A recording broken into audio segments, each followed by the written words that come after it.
Seperti kita ketahui, waktu sholat ada 5. Tapi yang sering kita dapati dari yang 5 ini tidak semua orang mengetahui tentang makna dari nama dan pembagian di waktu ini. Yuk kita mulai rincikan. Sholat yang pertama namanya apa? Gak usah khawatir, menang gak dapat hadiah kalau benar. Salah juga keterlaluan. Oke, 1, subuh. Dia satu-satunya nama sholat yang punya 2 nama ya. Subuh dan fajar. Oke, Pak Fajar, Pak waktu sholat. 2, zuhur. 3, asar. 4, maghrib. 5, isya. Oke, rumus hitungannya 24, 4, 3, 4 ya. Rumus bilangannya 24, 4, 3, 4. Kalau mau tanya nomor koneksi dengan Allah, 24, 4, 3, 4, 2 subuh, 4 zuhur, 4 asar, 3 maghrib, 4 isya. Oke, pertanyaannya, apa artinya nama itu? Selama ini jangan-jangan kita hanya tahu namanya, tapi tidak memahami maknanya. Itu poinnya. Oke, sekarang mari kita mulai. Izin saya tidak punya kemampuan untuk menuliskan, ya, karena memang saat ini terbatas, tapi kalau diperkenankan bisa kita coba uraikan sedikit. Mohon fokus baik-baik karena waktunya tinggal 21 menit lagi. Izin saya pastikan dulu ya supaya terlihat dengan baik. Ibu kelihatan di sana? Bagus. Oke, kita mulai dari yang pertama ya, 5 waktu sholat. Kita mulai dari 1 dulu. Subuh, teman-teman saya turunkan dulu ya. Izinkan saya tulis pakai bahasa Arab dulu supaya gampang. 1, dia punya 2 nama. Yang ke Arab ya. Kalau yang gini angka Hindi. Anda yang di admin di komputer pasti tahu. Ada Fajr. Kata subuh ditemukan di Al-Quran surah ke-81 At-Takwir ayat 18. Kalau keliru tolong diingatkan. Was-subhi idza tanaffas. Quran surah 81 ayat 18. Ya. Nggak usah di ilmu utak-atik ya. Oh ini kenapa 81 kalau dibalik 18? Itu cocok logi. Ya, abaikan aja itu. Ya. Fajar agak banyak di Quran terkait dengan nama sholatnya ada di Quran surah ke-17 di ayat 78. Aqimis salata liduluki syamsi ila ghasaqil laili wa qur'anal fajr. Inna qur'anal fajri kana masyhuda. Yuk kita mulai ke maknanya dulu. Ingat rumusnya ya. Rumusnya ini selalu begini rumusnya. Aqidah selalu punya korelasi dengan ibadah. Ibadah selalu punya korelasi dengan muamalah, interaksi harian kita. Muamalah hiasannya adalah akhlak. Barulah kemudian di sini muncul inovasi dalam kehidupan, hal yang baru. Hidup ya, yang mengacu pada 2 kebahagiaan yaitu dunia dan akhirat. Ya, konsepsi ini nanti ditemukan di Quran surah ke-2 Al-Baqarah ayat 201 dan menjadi doa paling favorit umat Islam Indonesia saat ini. Rabbana atina fid dunya fil akhirati. Oke, ya cukup. Subuh. Ini rumus dasarnya. Dari akidah, kita beriman, pembuktian imannya lewat ibadah sholat. Apa hubungan sholat dengan aktivitas harian kita? Subuh asalnya terkolerasi dengan kata asbah. Oke? Asbah itu asalnya sesuatu yang sudah siap dengan rencana yang matang. Baik, orang Arab tuh kalau bertanya begini, kaifa asbahta ya akhi? Kaifa asbahti ya ukhti? Bagaimana kabarmu di pagi ini? Itu bukan hanya nanya kabar kesehatan. Beda dengan kaifa haluk, beda. Ya, itu bertanya bagaimana kabarmu hari ini, aktivitasmu bagaimana? Lancar, sudah siap, planning bagus dan sebagainya. Ya, itulah sebabnya ketika Allah bersumpah dengan awal waktu, penandanya adalah planning kegiatan. Ya, was-subhi dan aku bersumpah demi waktu subuh, awal mula untuk berkegiatan, idza tanafas, apabila sudah mulai bergerak. Bersamaan dengan nafas yang keluar itu, maka sudah jelas rencana yang dibuat. Ya, jangankan kita, semua alam itu, semesta itu seluruhnya bukan hanya bertasbih, tapi beraktivitas dalam tasbihnya. Di waktu subuh, matahari sudah mulai bersinar kan? Ya, dan sinarnya mengambil manfaat loh. Mengandung nilai manfaat, memecah keheningan malam dan menghilangkan kegelapannya. Gelap mulai hilang, datang kemudian sinar yang memberikan kita bimbingan untuk beraktivitas. tumbuhan dimulai waktu itu sudah mengeluarkan oksigen, menyerap karbon dioksida. Saya waktu di Utrecht, di Delft, di Belanda, ya, saya coba ingin membuktikan. Kan adzan nggak terdengar keluar ya. Jadi sebelum waktu subuh itu saya keluar, kebetulan flatnya waktu itu dekat area hutan yang agak rimbun, enak gitu, udaranya bagus. Itu sebelum subuh terasa karbon dioksida. Walaupun cuma beda hampir 1 menit. Tapi begitu masuk waktu subuh, keluar kesegaran yang luar biasa. Oksigen yang keluar. Ya, ini kan nggak mungkin kalau kuasa Allah tuh nggak mungkin terjadi seperti ini kalau bukan kuasa Allah Subhanahu Wa Taala. Tapi poinnya adalah yang bicara begini Quran. Nah sekarang yang ingin saya katakan adalah alam semesta dalam konteks seperti matahari, kemudian tumbuhan, binatang, ayam bahkan mulai berkokok, punya planning yang teratur. Masa kita makhluk yang dihisab tuh nggak teratur? Nggak punya perencanaan?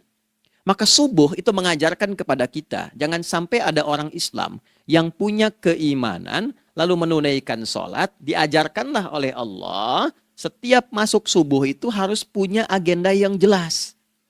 Planning yang terukur. Jangan terjadi mengaku muslim, beriman, tapi nggak jelas perencanaan hidupnya. Jam 7 mau di mana? Jam 8 kerjakan apa? Anda dari sini ketemu 7 ke 4, atau setengah 8 ke setengah 5, 8 jam kerja. Oke? Berangkat jam berapa? Petakan di jalan macetnya di sebelah mana? Ukur sampai kantor tiba jam berapa? Apa yang mau dikerjakan di kantor? Itulah Islam, itulah subuh. Sehingga tidak ada satupun orang Islam di era Nabi mengajarkan beraktivitas kecuali terukur dan teratur. Bahkan Nabi memulai itu evaluasinya di malam hari. Sehingga turun di antara surah Al-Insyirah itu ada ayat yang tegas mengatakan di ujungnya, فَإِذَا فَرَغْتَ فَانْصَبْ. Evaluasi yang telah berlalu di malam hari, evaluasinya menyeluruh sampai ke zikirnya. Dicatat nih, ya aku hari ini secara spiritual itu, mohon maaf, sholat jamaahnya berapa waktu tuh? Dari 5. Oke? Misalnya dari 5 itu cuma 4, berarti koreksi ada yang kurang. 1. Ya. Yang kedua, secara intelektual sudah berapa bacaan yang dibaca saat ini? Ilmu yang ditingkatkan, mensyukuri anugerah akal dan sebagainya. Bekerja sempurna enggak? Turunkan ibadahnya bagaimana? Ketika ada yang kurang, istighfari. Ya, sebagai seorang ayah, ada enggak sesuatu yang salah yang dilakukan belum sempurna? Sebagai seorang ibu, anak dan sebagainya. Istighfar, itulah sebabnya sebelum tidur Nabi ajarkan istighfar. Yang kita tahu 70 kali kan, 100 kali. Yang saya tanya, 1 ke 70 itu istighfar apa saja? Apakah hanya bilangan di lisan? Atau dari lisan diingatkan oleh pikiran, ditembuskan ke hati? Istighfar sebagai seorang ayah yang kurang maksimal melihat anak dengan baik. Anda boleh punya jabatan di kantor, boleh direktur, boleh manajer, boleh macam-macam. Tapi ketika Anda pulang, Anda seorang ayah. Saya di Timur Tengah disebut syekh, di sini dipanggil kiai, dipanggil ustadz. Pulang ke rumah, anak saya nggak kenal itu semua. Anak saya nggak peduli itu semua. Belum pernah seumur-umur saya mengajar, lalu saya pulang, anak saya menunggu depan pintu dan memanggil, kiai. Dia ingin ayahnya. Ingin ayahnya. Oke. Kenapa nggak kita hadirkan istighfar pertama kita itu karena kita kurang perhatian. Kurang perhatian kepada anak misalnya. Saya kalau pulang tengah malam dan semua tertidur, saya lihat satu-satu. Perbaiki cara tidurnya, doa, lihat satu-satu, minta ampun sama Allah. Dan ya kadang sebelum mengalirkan air mata kita nggak bisa tidur karena nggak tahu nanti ketemu lagi nggak di akhirat. Itu poin yang paling penting. Nah, jadi istighfar pertama itu untuk diri kita ketaatan pada Allah, untuk diri kita sebagai anak pada orang tua, sebagai suami punya tanggung jawab istri atau sebaliknya, demikian seterusnya. Nah itu kalau sudah kita bisa lakukan, dievaluasi, direncanakan besoknya. Fa'idha faraghta fansab. Direncanakan lagi yang berikutnya, besok mau ngapain, tulis malam. Kalau kita biasakan begitu, tidurnya enak. Karena nggak ada beban, damai hidupnya. Dengan teman damai kalau ada perselisihan sebelum tidur. Ya, jadi nggak ada orang mengigau itu masalah-masalah kehidupan dunia yang belum tuntas. Ini dunia saat terjaga bermasalah, saat tidur pun masih bermasalah. Gara-gara kamu nih, kapan istirahatnya? Ya. Nah, ketika kita bangun dari subuh itu, maka rencana yang sudah kita siapkan itu, teman-teman sekalian, dibawa menghadap Allah supaya minta kemudahan, minta kelancaran, minta pendampingan, minta bimbingan. Itulah sebabnya kita dipanggil sholat di awal waktu. Supaya rencana yang sudah kita siapkan itu minta taufiknya, persetujuan dan perlindungan dari Allah.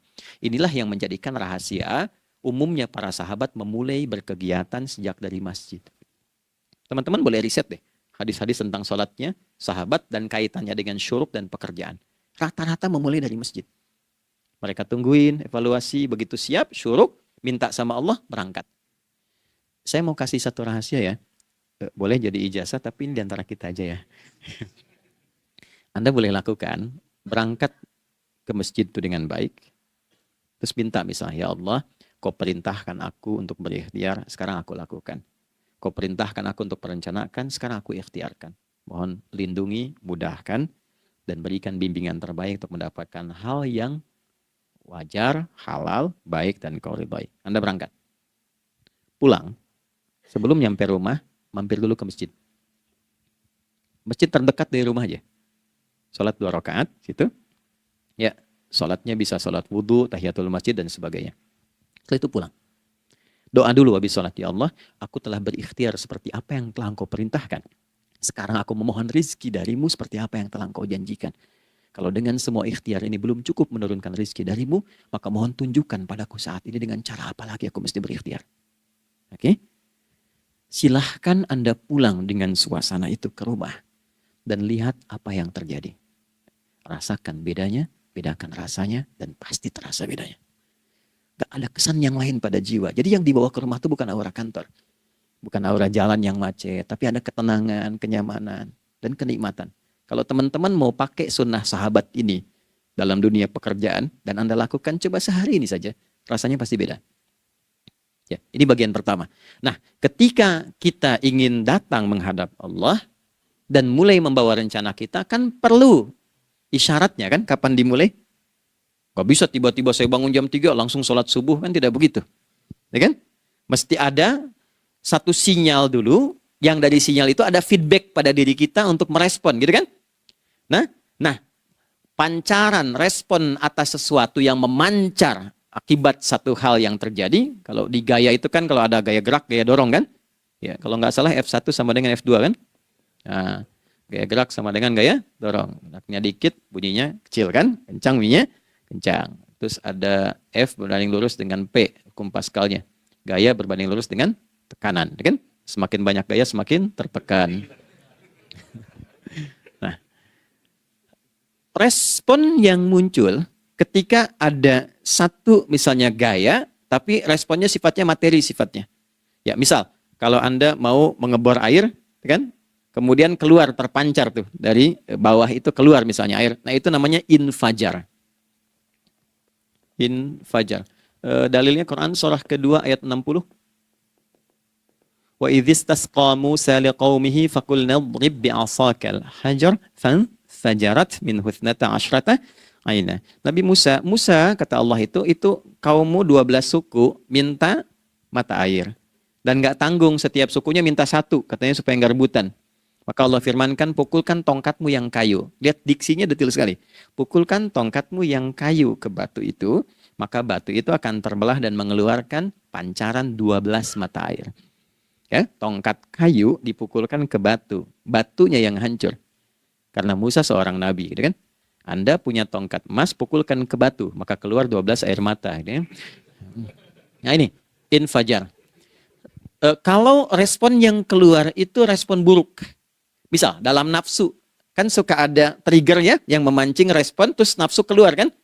Ya, apa saja itu? Lihat gambar yang nggak bagus, nafsu keluar, itu kan? Lihat sendal bagus, nafsu keluar, macam-macam ya. Nah itu fujur namanya, fujur. Hurufnya masih sama, cuma bentuknya berbeda. Fa, jimnya masih ada waw, ada ra-nya, fujur. Quran surah 91 di ayat 7-10. Wa nafsi wa ma sawwaha fa'alhamaha fujuraha wa taqwaha. Fujur tembus ke nafas, nafas memerintahkan yang buruk disebut su. Nafas ketemu su jadi nafsu. Makanya nama lain fujur itu nafsu. Dalilnya Quran surah 12 ayat 53. Wa ma ubarni'u nafsi innan nafsa la'ammaratun bisu. Ya, la'ammaratun bisu'i illa ma rahimah rabbi. Oke, nafas ketemu su. Teruskan. Tapi kalau pancarannya pada sifat yang baik. Oke? Membelah sesuatu yang gelap menjadi baik, terbuka, memancarkan respon panggilan yang baik, maka berubah katanya menjadi fajar. Oke? Matahari diperintahkan oleh Allah, diperintahkan membelah kegelapan malam. Keluarlah sinar pertamanya, disebutlah fajar. Kenapa? Karena ada respon kebaikan keluar darinya. Baik, perhatikan baik-baik. Quran surah kedua, ayat 187. Wa kulu washrabu hatta yatabayyana lakumul khaytul abyadu minal khaytil aswadi minal fajar. Itu untuk matahari. Kita lagi tidur enak-enak, sudah nyiapin rencana malam-malam. Tiba-tiba ada panggilan. Allahu Akbar, Allahu Akbar. Itulah tandanya hati kita mengkonfirmasi iman kita dalam diri kita. Cepat, sudah adzan. Pernah begitu? Nah, konfirmasi itulah dalam bahasa lain yang disebut dengan fajar namanya. Datang. Jadi waktunya matahari membelah disebut dengan fajar, konfirmasinya pun disebut dengan apa? Fajar. Ya, jadi bersamaan waktunya dengan dua hal itu. Datanglah panggilan. Itu yang dimaksud Quran, hubungan iman dengan konfirmasinya sampai ke sholatnya ada di Quran surah 8 ayat 2. Innamal mu'minuna iman. Alladzina idza dzukirallahu adzan. Wajilat qulubuhum iman. Jadi begitu ciri iman itu ada dalam jiwa, dipanggil lewat adzan, kan? Allahu Akbar, langsung merespon, ya Allah sudah adzan. Walaupun setelah adzan ada lagi getaran, baru adzan belum qomat gitu kan. Nah, misal ya. Nah, tapi inilah fajar. Jadi maksudnya rencana Anda ini agak jarang dibahas ya. Mohon maaf, ilmu ini agak jarang. Jadi jangan Anda bilang saya bid'ah, bukan.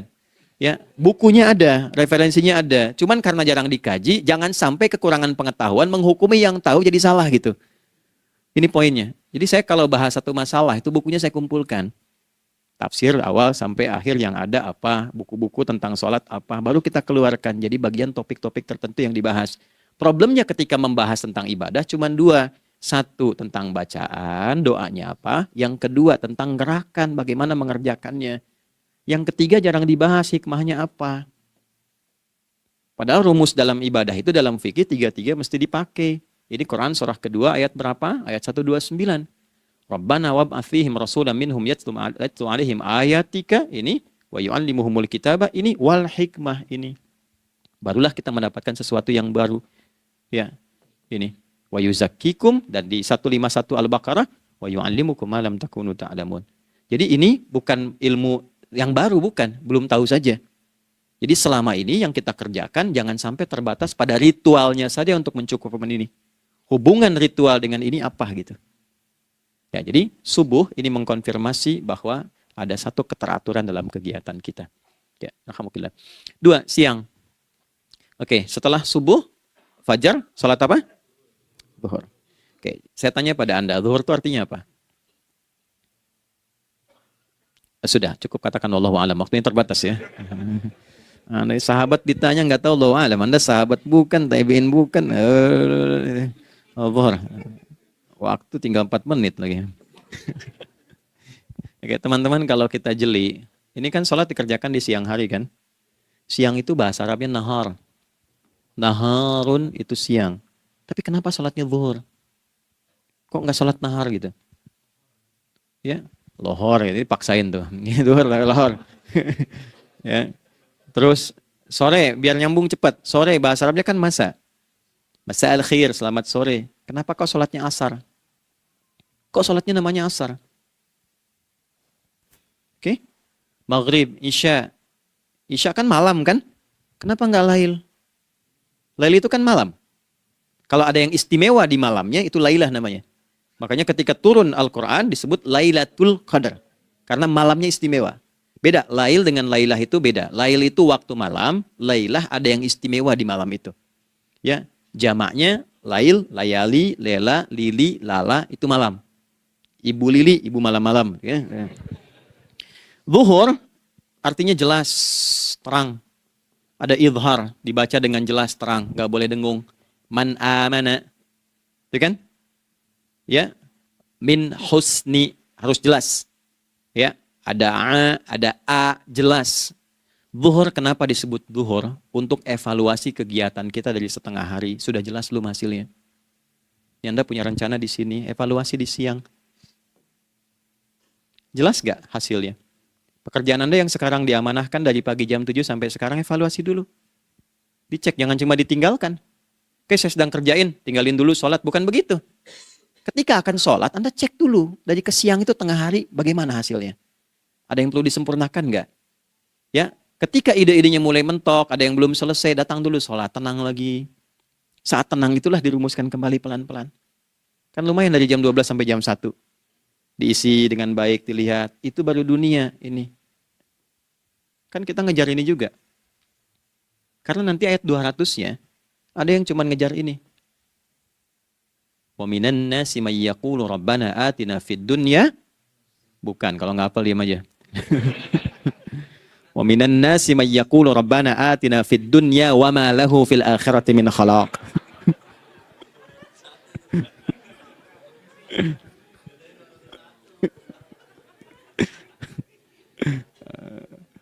Paham kan? Dan di antara manusia ada yang fokusnya hanya dunia yang dikejar. Sehingga nggak kebagian akhiratnya. Padahal dia tahu dia mau pulang. Yang lebih aneh lagi, pengen pulang surganya Firdaus dekat dengan Nabi. Tapi tiap hari yang dikerjakan dunia. Dunia lagi, berangkat gelap, pulang gelap. Terus meninggal gelap juga. Kan repot. Nah, maka mesti investasi kan. Anda kalau tugas keluar kan, apalagi keluar negeri kan hukumnya beda. Bekalnya pun tidak sama. Anda tugas ke Amerika, mata uangnya sudah beda. Hukumnya sudah beda. Terus pengen pindah ke alam barzah. Pengen hukumnya sama dengan dunia, mustahil. Ya, makanya dimensinya beda, keadaannya tidak sama. Baju yang dipakai kan beda. Barang-barangnya nggak sama. Makanya disebut telah meninggal dunia, meninggalkan semua yang melekat pada dunia. Pindah ke alam lain, persiapan menuju titik akhir yang tidak ada ujungnya lagi. Nggak ada pembuka lagi. Jadi sudah ujung begini, nggak ada ruang lagi yang lain. Itu akhirat namanya. Makanya di sini cuma dua pilihannya. Kalau nggak ke surga, nah, itu. Ya. Apa investasi yang ada di sini? Maka siang itu dicek dulu. Pekerjaan jadi ibadah nggak? Tadi niatin ibadah nggak waktu berangkat dari rumah? Kan? Waktu ngetik, waktu ngerjain di kantor, jadi ibadah nggak? Kalau ibadah, Anda nggak mungkin berbuat kriminal. Anda nggak mungkin berbuat maksiat. Nggak mungkin nipu, nggak mungkin nyogok. Nggak mungkin korupsi. Kan lagi ibadah. Nggak mungkin curang. Kan lagi ibadah. Anta budallaha ka'annaka tarah. Anda itu mengerjakan segala hal sebagai ibadah, merasa diawasi Allah. Fa in lam takun tarah fa innahu yarah. Kalaupun Anda merasa nggak melihatnya, Anda yakin Anda dilihat. Itulah kerja pakai iman, maka ini di bawah akidahnya. Jangan ditinggalkan. Nah, inilah yang selama ini kita butuhkan. Ya. Inilah yang melahirkan nilai etik, makanya adanya dalam jiwa. Takwa itu kan dalam jiwa, melahirkan etos. Etos mendorong kepada logos, logos melahirkan patos. Kepantasan dalam bekerja. Jadi Anda sekuat apapun ilmunya, kalau nggak punya etos, itu rusak. Jadi tidak cukup akal sehat. Jiwa yang sehat itu lebih penting. Banyak orang akalnya, saya ingat, akal itu tidak memberikan perintah. Dia hanya merumuskan satu instruksi dalam jiwa supaya mudah dilakukan dan dieksekusi oleh fisik. Jadi akal yang sehat itu seberapa pandai ilmunya, seberapa cepat mengeksekusi perbuatan. Tapi kalau yang dieksekusi itu dari perintah nafsunya, masalah. Habis saja waktunya tuh. Ya. Ini gimana ini? Tolong jawab loh. Nah, teman-teman karena sudah habis waktu jam 1, kita baru zuhur ini. Nah, yang paling menarik itu, gini, yang paling menarik. Kalau ada orang belum sadar sampai zuhur tentang akibat kehidupan ini, maka muncullah asar. Apa asar itu? Kenapa mesti disebut dengan asar? Dan apa manfaat istimewanya asar kepada jiwa kita? Itu di kesempatan lain kita akan bahas. Teman-teman, waktunya sudah habis. Ya, saya menghargai Anda, kan tidak boleh juga saya ngajarkan tapi mengambil yang sesuatu yang tidak tepat ya. Kita buktikan keimanan kita dengan mengerjakan amanah pekerjaan di tempat ini dengan baik, waktu digunakan dengan baik. Kita saling mendoakan supaya semua kita dijaga oleh Allah Subhanahu wa taala. Maafkan saya, lain kesempatan kita berjumpa kembali untuk melanjutkan apa yang telah kita bahas hari ini. Mari kita berdoa, semoga doa kita diterima oleh Allah Subhanahu wa taala. اللهم تقبل منا إنك أنت السميع العليم وتب علينا إنك أنت التواب الرحيم نحمدك كما علمتنا أن نحمدك ونشكرك شكرا كما علمتنا أن نشكرك أنت المقدم وأنت المؤخر بيدك الخير إنك على كل شيء قدير. Ya Allah, kami memujimu seperti Engkau mengajarkan kami untuk memuji dan bersyukur atas segala nikmat-Mu seperti Engkau bimbing kami untuk mensyukuri segala nikmat-Mu. Allahumma salli wa sallim wa barik ala habibikal karim rasulika al-mustafa al-amin sayyidina Muhammadin wa ala alihi wa sahbihi ajma'in. Ya Allah, Anugerahkan kami kemampuan untuk terus bersalawat pada Rasulullah, sehingga dengan itu kami mendapatkan kemampuan yang baik untuk meneladani kemuliaan beliau dalam beraktivitas kehidupan. Rabbana la tada'lana fi maqamina hadza dzamban illa ghafarta. Ya Allah, jika ada pendosa hadir di ruangan ini atau terhubung dalam kajian ini, maka jangan biarkan ya Allah ia meninggalkan tempat ini dan kajian ini kecuali Engkau telah ampuni seluruh dosa-dosanya. Wala hamman illa farajtah. Ya Allah, jika ada satu di antara kami yang menghadiri kajian ini membawa kegelisahan, maka mohon tenangkan keadaan hatinya. Wala asiran illa yassartah. Jika ada yang sedang diliputi oleh kesulitan, maka mudahkan, ringankan, dan hilangkan seluruh kesulitannya. Wala maridan illa syafaitah. Dan bila ada di antara kami yang diuji dengan penyakit, maka mohon angkat dan sembuhkan penyakitnya. Rabbana atina fid dunya hasanah wa fil akhirati hasanah wa qina adzabannar. Wa sallallahu ala sayyidina Muhammad wa ala alihi wa sahbihi ajma'in. Wa akhiru da'wana subhanakallahumma rabbana wa bihamdika nashhadu an la ilaha illa anta nastaghfiruka wa natubu ilaik. Walhamdulillahi rabbil alamin. Nasrun minallah fathun qarib wa basyiril mu'minin. Terima kasih untuk semuanya. Mohon maaf kami langsung pamit. Assalamualaikum warahmatullahi wabarakatuh. Assalamualaikum warahmatullahi wabarakatuh. Alhamdulillahi rabbil alamin. Segala puji bagi Allah Subhanahu wa Ta'ala yang telah memberikan kita nikmat iman, nikmat Islam, serta kesempatan untuk terus menuntut ilmu dan memperbaiki diri melalui kajian yang penuh keberkahan ini. Jamaah sekalian yang dirahmati Allah, dari apa yang telah kita simak bersama, kita bisa mengambil pelajaran yang sangat dalam bahwa sholat bukan hanya sekedar kewajiban harian yang dilakukan 5 waktu, tetapi merupakan panduan hidup yang lengkap yang mengatur bagaimana kita menjalani kehidupan dengan terarah, teratur, dan penuh makna. Kita diajarkan bahwa setiap waktu sholat memiliki pesan tersendiri. Sholat subuh, atau yang juga disebut sebagai fajar, menjadi tanda dimulainya aktivitas kehidupan. Di waktu ini, kita tidak hanya bangun untuk beribadah, tetapi juga diajarkan untuk memiliki perencanaan yang matang. Seorang Muslim seharusnya tidak menjalani hari tanpa arah, tanpa target, dan tanpa persiapan. Bahkan alam semesta pun memulai aktivitasnya dengan teratur di waktu subuh, maka seharusnya kita sebagai manusia yang diberi akal dan akan dimintai pertanggungjawaban, lebih teratur lagi dalam menjalani hidup. Kemudian, kita juga memahami makna dari fajar sebagai respon keimanan. Ketika azan berkumandang, hati yang beriman akan langsung tergerak untuk memenuhi panggilan Allah. Inilah tanda bahwa iman itu hidup di dalam diri kita. Berbeda dengan respon yang didorong oleh hawa nafsu yang justru membawa kepada keburukan. Selanjutnya, kita diingatkan pentingnya evaluasi diri, terutama di malam hari sebelum tidur. Kita diajak untuk tidak hanya mengucapkan istighfar di lisan, tetapi benar-benar menghadirkan kesadaran dalam hati, mengevaluasi peran kita sebagai hamba Allah, sebagai anak, sebagai orang tua, sebagai pasangan, dan sebagai bagian dari masyarakat. Dengan evaluasi ini, kita bisa memperbaiki diri dan merencanakan hari esok dengan lebih baik dan lebih tenang. Masuk ke waktu zuhur, kita diajarkan makna kejelasan. Ini adalah waktu untuk mengevaluasi hasil dari aktivitas yang telah kita lakukan sejak pagi. Apakah pekerjaan kita sudah sesuai dengan rencana? Apakah ada yang perlu diperbaiki? Apakah yang kita lakukan sudah bernilai ibadah? Disinilah sholat menjadi momen untuk menenangkan pikiran, meluruskan kembali niat, dan menyusun ulang langkah agar tetap berada di jalan yang benar. Jamaah sekalian yang dirahmati Allah, kita juga belajar bahwa ibadah tidak bisa dipisahkan dari kehidupan sehari-hari. Iman melahirkan ibadah, ibadah membentuk aktivitas, dan aktivitas dihiasi dengan akhlak. Ketika semua aktivitas diniatkan sebagai ibadah, maka seseorang tidak akan mudah melakukan kecurangan, tidak akan berbuat zalim, dan tidak akan melakukan hal-hal yang dilarang oleh Allah, karena ia merasa selalu diawasi. Sayangnya, banyak di antara kita yang hanya fokus pada gerakan dan bacaan dalam sholat, namun belum memahami hikmah dan dampaknya dalam kehidupan. Padahal tujuan utama dari sholat adalah membentuk pribadi yang lebih baik, lebih disiplin, dan lebih bertanggung jawab. Selain itu, kita juga diingatkan untuk tidak hanya fokus mengejar dunia. Kehidupan ini adalah perjalanan menuju akhirat. Apa yang kita lakukan di dunia adalah bekal untuk kehidupan yang kekal. maka penting bagi kita untuk menyeimbangkan antara urusan dunia dan persiapan akhirat. Jamaah sekalian yang dirahmati Allah, semoga apa yang telah kita pelajari ini tidak hanya kita dengarkan, tetapi juga bisa kita amalkan dalam kehidupan sehari-hari.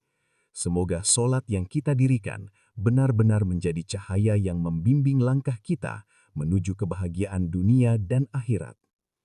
Sebelum saya akhiri, saya ingin mengajak teman-teman semua untuk mendukung channel ini dengan cara klik tombol like, share kepada keluarga dan sahabat agar semakin banyak yang mendapatkan manfaat, serta subscribe agar tidak ketinggalan kajian-kajian Islami yang penuh hikmah seperti ini.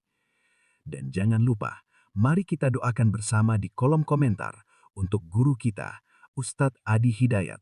Semoga Allah Subhanahu wa Ta'ala senantiasa menjaga beliau, memberikan kesehatan, keberkahan dalam ilmunya, serta menjadikan setiap ilmu yang beliau sampaikan sebagai amal jariah yang terus mengalir hingga hari kiamat. Terima kasih atas perhatian jamaah sekalian. Wassalamualaikum warahmatullahi wabarakatuh.